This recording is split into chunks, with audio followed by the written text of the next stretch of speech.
नमस्कार दोस्तों, मैं सीमा कुमारी एडवोकेट लीपल लॉ एकेडमी। अगले वीडियो में हमने समझा फैमिली लॉ क्या है और क्यों ज़रूरी है। आज के लेक्चर में हम समझेंगे फैमिली लॉ के सोर्स, यानी यह कानून कहाँ से आया और इसकी नींव किन आधारों पर रखी गई है। भारत में फैमिली लॉ के 4 बड़े स्रोत माने जाते हैं: धर्म ग्रंथ, कानून, न्यायालय और रीति रिवाज। धार्मिक स्रोत: हिंदू लॉ, वेद, मनुस्मृति और नारद स्मृति।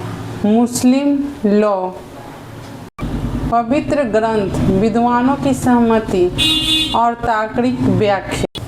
क्रिश्चियन लॉ, बाइबिल और चर्चेज।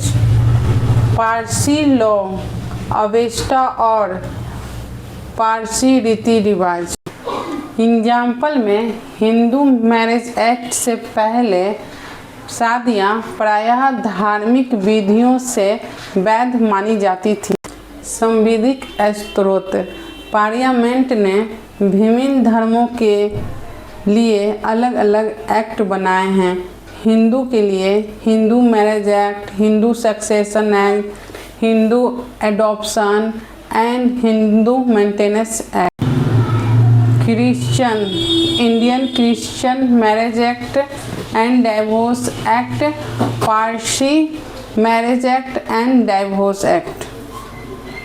मुस्लिम personal law, Shariat application act, dissolution Muslim marriage act. Example 1955 और 56 के हिंदू कोड बिल ने हिंदू कानून को मॉडल और यूनिफॉर्म बना दिया। न्याय निर्णय: कोर्ट ने फैमिली लॉ को इंटरप्रेट करके नए प्रिंसिपल बनाए। Landmark cases: Shah Bano case 1985, maintenance of Muslim women. Example Saira Bano case 2017, triple तलाक अनकॉन्स्टिट्यूशनल।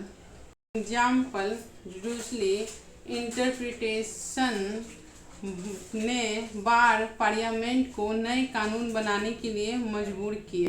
प्रथा और परंपराएं: लॉन्ग टाइम से फॉलो की गई रीति रिवाज को भी सोर्स माने जाते हैं।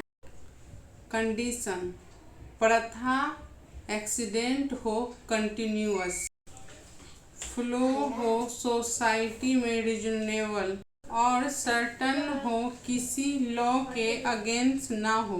तो दोस्तों, आज हमने पढ़ा फैमिली लॉ के 4 स्रोत: धर्म ग्रंथ, कानून, न्यायालय, रीति और प्रथा।